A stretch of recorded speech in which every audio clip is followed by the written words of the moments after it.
Pessoas que me chamam e falam, olha, será que eu vou morrer? Me conta como é isso. Você ainda anda? Quando eu tava com 5 anos, alguém, que eu não sei quem, denunciou que eles estavam usando droga e tal, e tinha presença de menores. Aí o conselho tutelar foi lá, conversou com a minha avó, e se a senhora não assumir a guarda das duas, a gente vai ser obrigado a levar. O juiz não permite que uma criança fique sobre os cuidados de pais viciados. E eu tinha pedido para minha avó.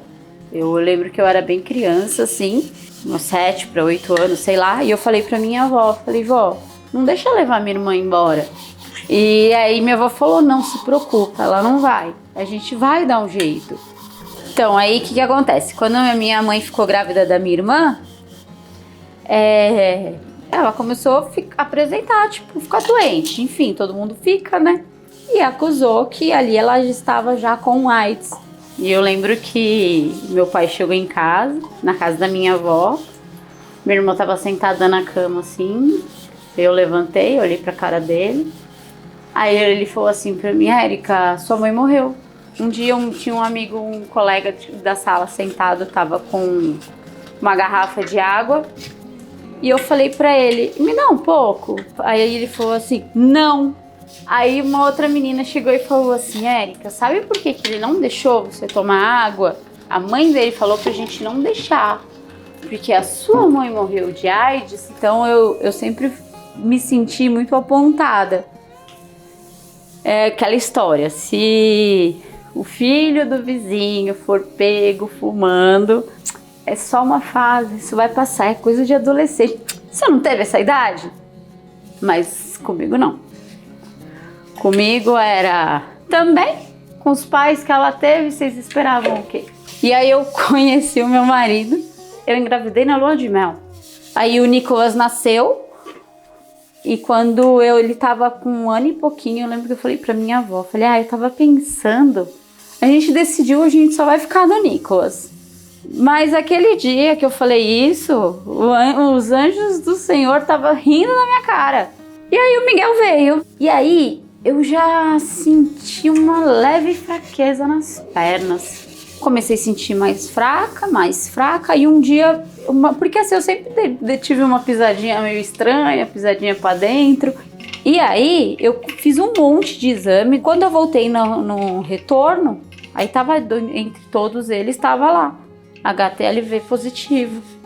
E eu vou morrer e o Miguel só tem 6 meses, entendeu? Eu não vou ver meus filhos crescerem. Não tem remédio, não tem cura, não tem tratamento. Fala, cara, então o que tem? Aí o que acontece? O HTLV é um vírus considerado primo do HIV.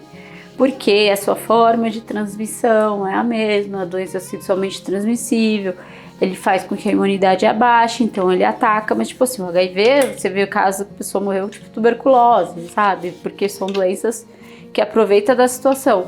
Ah, mas qual a diferença? É onde a célula age. Uma age nos leucócitos numa casinha tal e a outra age numa outra casinha. O HIV vai vir atacar esta célula que vai causar várias doenças, por exemplo, tuberculose.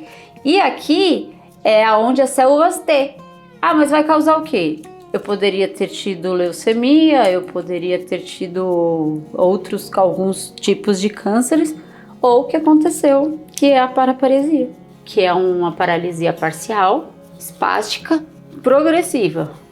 Ou seja, essa paralisia progride. A pessoa vai parando de andar, aí ela precisa usar sonda de alívio, precisa muita fisioterapia. Eu já tinha perdido parte do meu equilíbrio.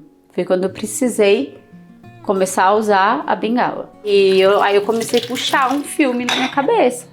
Aí eu lembro, quando eu era criança, eu tropeçava. Eu lembro que eu não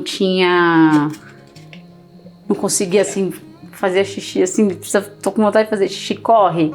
Como pode uma mulher que morreu de HIV transmitiu o HTLV, mas não o HIV? Você fala, caraca, que história é essa? comecei a chorar e tal, e eu falei pro meu marido, eu falei assim, eu cheguei a pensar na época, eu falei, mano, vou me separar. Aí eu falei pra ele, eu falei assim, eu só não quero que você tenha pena de mim. Aí ele falou assim, você tá com pena de você? E ele foi, me pareceu meio, sou meio arrogante, mas não foi. E aí eu comecei a entender a importância da informação. Eu comecei a entender a importância do banco de leite nos hospitais. Eu comecei a entender a importância de você fazer exames, porque, por exemplo, é uma doença, o HTLV, é um vírus que ele é desconhecido ainda. Conta pra mim quantas pessoas que você conhece que tem. Você não vai saber me dizer. Mas se a minha obstetra na época tivesse feito dentre aqueles exames, porque você pega a lista de exames no pré-natal, você vê lá hepatite, e sífilis, HIV, mas você não vai encontrar o HTLV.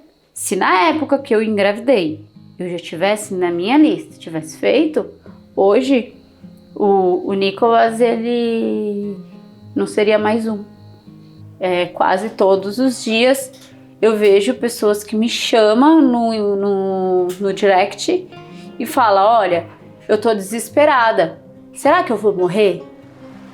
Me conta como é isso, você ainda anda? Como que é a sua vida? E aí eu decidi falar, não, eu posso, eu vivi aquele cenário daquele inferno que foi não saber, não ter pra onde correr. O que eu recebi de bom, eu passo pra frente. E o que eu senti que me foi um buraco no peito, que até então eu só tive Deus pra correr naquele momento, que bom, né? Sinal que a gente nunca tá desamparado. Mas eu posso talvez ser uma ferramenta dele agora na mão de outras pessoas.